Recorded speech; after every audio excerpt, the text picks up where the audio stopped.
The Holy Gospel according to John, the 4th chapter. Okay, it's long. You can sit down. Oh, and by the way, it's not what's printed in your bulletin. It's the story, but tired from walking a long way, Jesus rested at a well in a place called Samaria. His disciples went to get food while he rested. The sun was high in the sky, and Jesus was hot. His tongue was as dry as a wad of sheep's wool. He was very thirsty.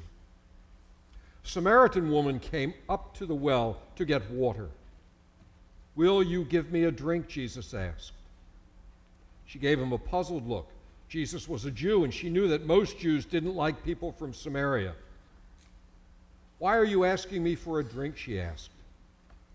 "If you knew who I was," Jesus answered, "you would ask me for living water." Now the woman was really puzzled. "Sir," she said, as she pointed to the well is deep and you don't have a jar. Where will you get this living water?" Jesus smiled. "Everyone who drinks from this well will be thirsty again, but the water I bring lasts forever." What the woman didn't understand was that Jesus wasn't talking about water you drink. He was talking about living water, love that forgives, and life that lasts forever with God. As Jesus explained more, the woman became more and more interested. She wanted to hear more.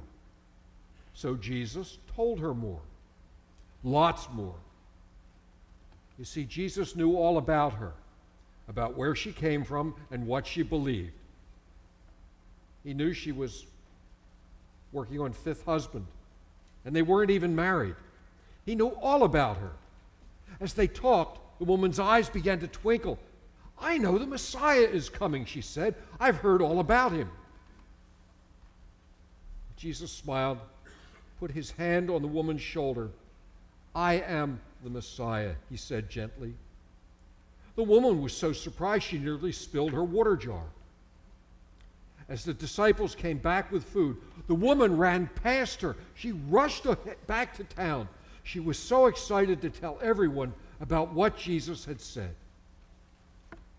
The woman ran all over town telling people about what she had seen and heard.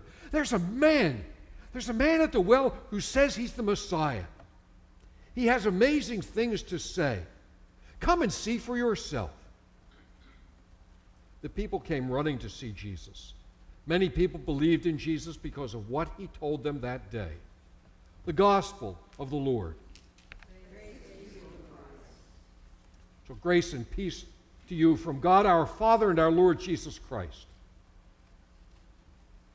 It's a faith story. It's a story about this woman's faith. And so I want to ask, maybe it's a rhetorical question, how do you come to faith? Now, this isn't just head faith. This isn't knowing that Jesus is the Son of God, or memorizing the catechism, or memorizing the Apostles' Creed. Faith in maybe a more biblical sense of trust, a living and active trust that makes it possible to take significant risks. That's what this woman did in our gospel story today. She took a big risk. Here she is, she's working on husband number 5. We'll put the air quotes on husband. She's not in a really strong position in town, and that's indicated by the fact that, well, she's out at the well at noon, in the hottest part of the day. There's nobody else there. All the smart people, all the people with any stature in town, they've already been to the well. They were there early in the morning. They got their water then.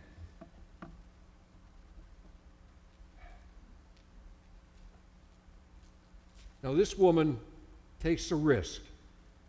And I think there's some things that are essential in developing a living faith, and they are all kind of risky, maybe. Let's start with Jesus asking for a drink. Jesus, I think, takes a risk here. Because Jesus, he's a rabbi, he's a man of stature, he's a teacher, and yet he asks for a drink. I'm thirsty. I need a drink. Will you give me a drink? And the woman, she's taken back. First, here's this man talking to her, and she doesn't have any male in her family around. She's a Samaritan, and he's a Jew. He's a teacher. She's nobody. He's making himself vulnerable, showing his need. Typically, we don't do that. What do? Oh, I can do that all by myself. I've got a heavy load here. I can pick it up and, I'll drag it into the house, rather than going over and asking a neighbor to give me a hand.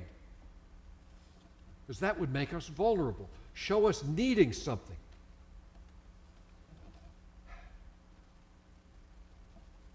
This woman doesn't simply grant his request.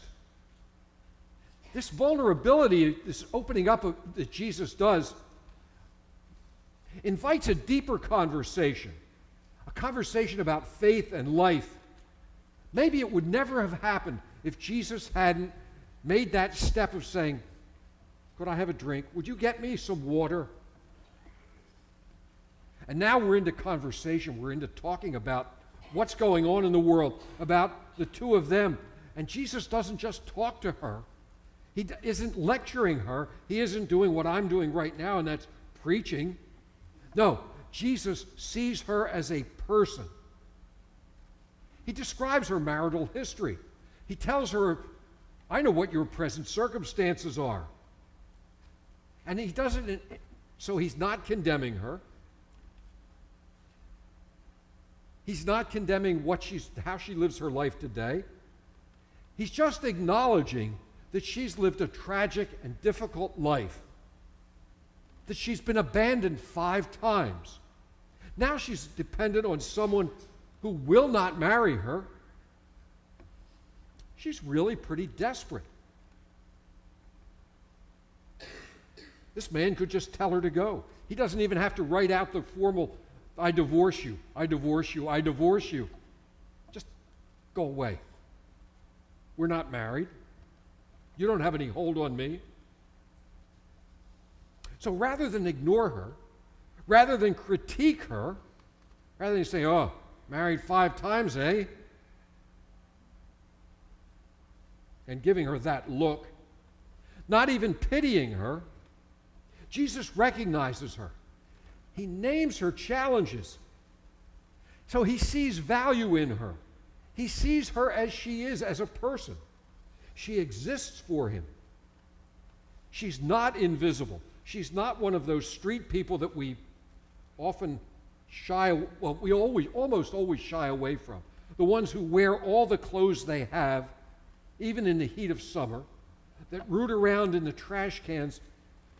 I don't know what they're hoping to find, their next meal or some bit that they can resell. She's not like that. He sees her as a person with worth and value.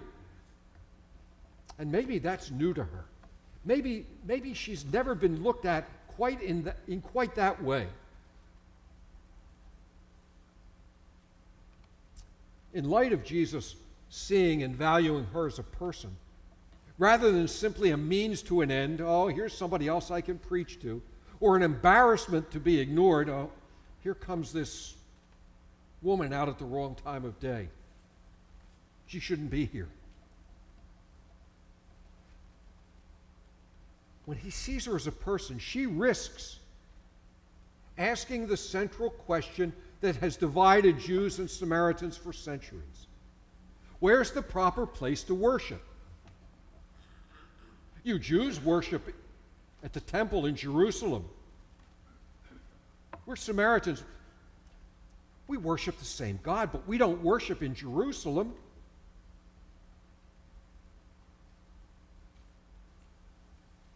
And in response to that question, Jesus goes again further, issues another invitation a surprise.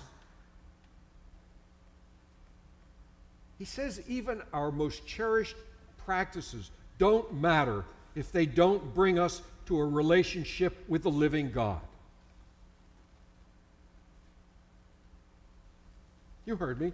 Our most cherished practices don't matter if they don't bring us to a relationship with the living God. He issues an invitation to recognize that it is the very Messiah and Son of God who is speaking to her, one who is affirming her worth and her value, and inviting her to leave behind her burdens and share with others the joy she has encountered in their meeting.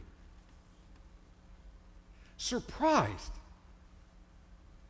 that this comes from a man to a woman, a Jew to a Samaritan, a rabbi of relative power to someone who has no power.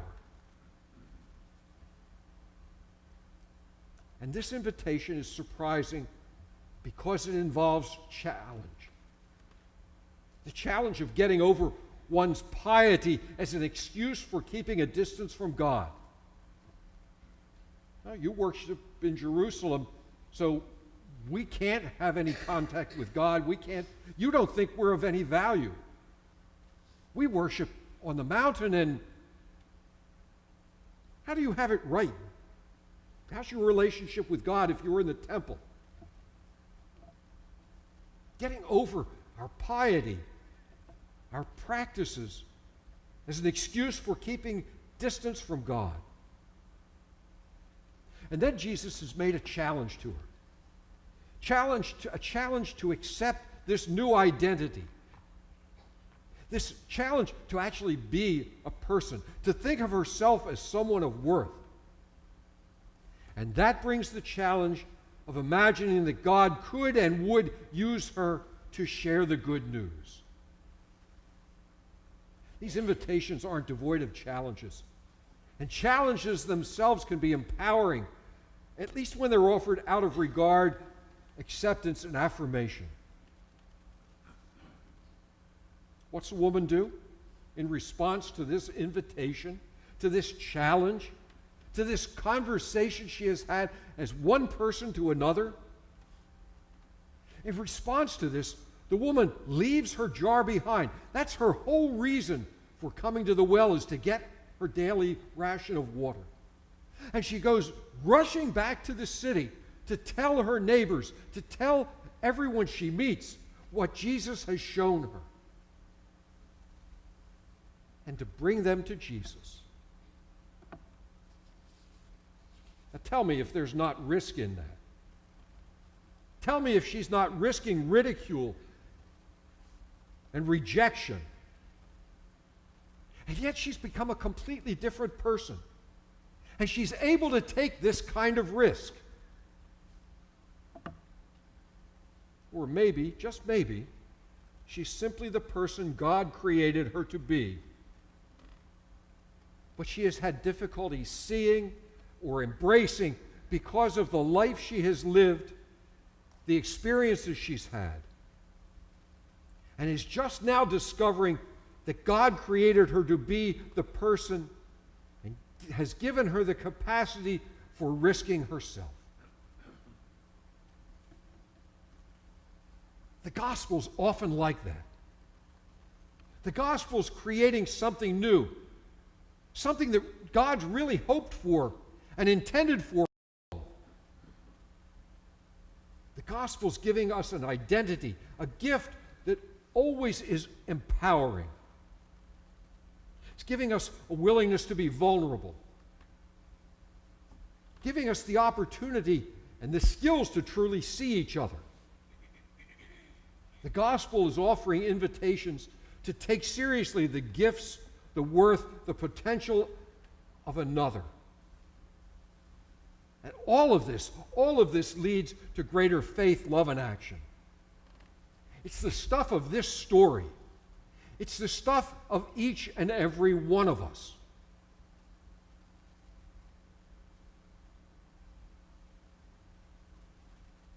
We close each worship with words something like this. Go in peace and serve the Lord. Thanks be to God. Today, my thanks is for the invitation to live our lives as followers of Jesus the Messiah. Thanks for his death on the cross. Thanks for his resurrection. And thanks to God for each and every one of you, followers and proclaimers of the risen Lord. Amen.